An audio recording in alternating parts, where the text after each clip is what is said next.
আসসালামু আলাইকুম। সবাই কেমন আছেন? আশা করি সবাই আলহামদুলিল্লাহ ভালো আছেন। আমিও আপনাদের বোন অনেক ভালো আছি আপনাদের দোয়ায়।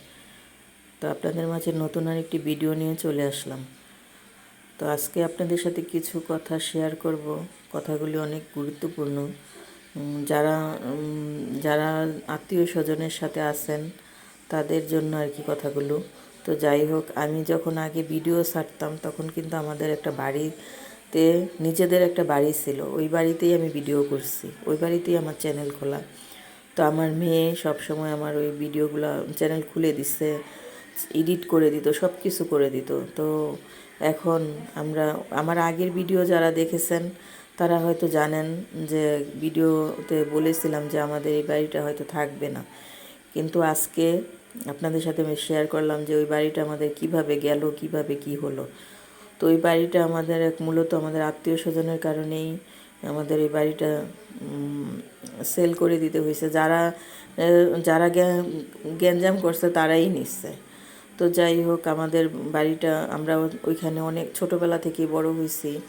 আমি যখন একেবারে ছোট ছিলাম তখন ওই বাড়িটা কিনা। তো ওই বাড়িতে আমাদের শৈশবকাল সব কিছুই কাটছে। আমার ভাই ওই বাড়িতে বিয়ে করছে, আমার 3টা মেয়ে ওই বাসায় হয়েছে, আমার ভাইয়ের 2টা ছেলে ওই বাসায় হয়েছে। আমার মা ছিল ওইখানে। অনেক পুরানা বাড়ি ছিল আমাদের, দেখছেন হয়তো। তো যাই হোক, ওই বাড়িটা আমাদের নিজেদের রিলেটিভরাই বাড়িটা নিচ্ছে। মানে এতটা কমে নিচ্ছে, মানে বলার মতন না। অনেক গ্যাঞ্জাম হয়েছে, অনেক গ্যাঞ্জাম। যেই গ্যাঞ্জাম মনে করেন, আমরা হয়তো ওদেরকে ভয় পাই নাই, ভয় পাইছি একমাত্র আল্লাহকে। কারণ আল্লাহ উপরে আছে। আমি আজকে ওদের সাথে লড়াই করতাম বা আমার ভাই লড়াই করতে করতে হয়তো দেখা গেছে আমরা হয়তো চলে যেতাম দুনিয়া থেকে। তো আমাদের ছেলে মেয়েরা থাকতো, ওদের সাথেও ওরা এরকম করতো। তো যাই হোক, ওরা চলে আমরা ওদেরকে তারপর বাড়িটা দিয়ে দিলাম যেভাবেই হোক। আমাদের বাচ্চাদেরকেও ছাড় দেয় নাই, ওরা আমাদের বাচ্চাদের নামেও কেস করছে। তো এই কথাগুলি কিছু কিছু ক্ষেত্রে কিছু কিছু মানুষের জন্য বলতেছি, যে যাদের আত্মীয় স্বজন আছে সাথে এরকম নেগেটিভ আত্মীয় স্বজন, আমি বলবো তাদের কাছ থেকে আপনারা দূরে থাকেন। তাদেরকে বাড়িতে আনার কোনো প্রয়োজন নেই, হাই হ্যালো পর্যন্তই থাকেন। কারণ আমাদের মতন ভুল যারা করবে তারা মনে করেন, ওদেরকে আমরা এতটা প্রশ্রয় দিয়েছিলাম যে ওরা ওদের বাসায় খাওয়া দাওয়া করলে আমাদের বাসায় কুলি ফেলতো, এরকম একটা অবস্থা। তো এখন ওরা আর এমন কোনো দিন নাই যে আমাদের বাসায় এসে না খাইতো। তো খাওয়াটা বড় কথা না, আমার রান্নাটা ওরা খুব পছন্দ করতো। তো আমিও ভাবতাম যে ওরা আমার আত্মীয়, নিজের একেবারে কাছের আত্মীয়, একেবারেই কাছের। তো ওরা যে এতটা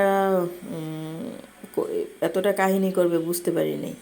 তো যাই হোক, ওরা আমাদের কাছ থেকে জোরপূর্বক মানে এমন করছিল যে আমাকে, আমার ভাইকে মেরে ওরা আমার মার কাছ থেকে জোর করে জায়গা লিখে নেবে। আমি ছেলে মেয়েকে মেরে ফেললে তো এমনিতেই মারা বলবে আমি ভিক্ষা করে খাবো, তারপর আমার ছেলে মেয়ে আমার বুকের ধন থাকুক। তো এইভাবেই চলতেছিল আমাদের জীবন। তো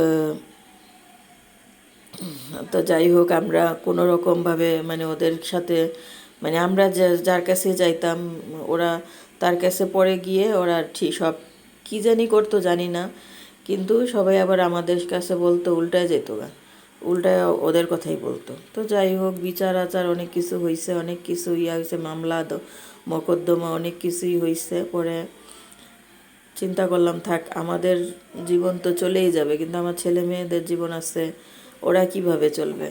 তো এই জন্য ওদেরকে ওই বাড়িটা ওদেরই দিয়ে দেওয়া হয়েছে।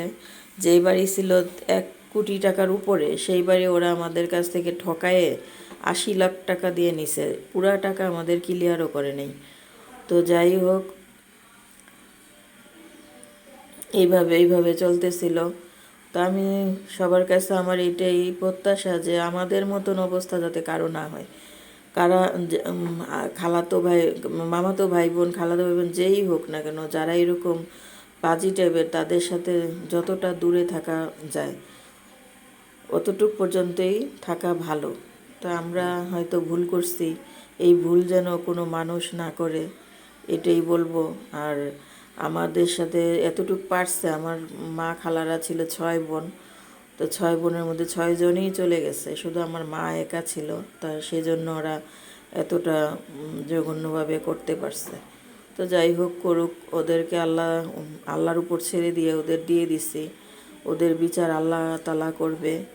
তো যাই হোক, আমরা এখন আলহামদুলিল্লাহ অনেক ভালো আছি। আমাদের আবার জায়গা কিনা হয়েছে, সবাই দোয়া করবেন যে আমরা যেন ওই জায়গায় বাড়ি করতে পারি।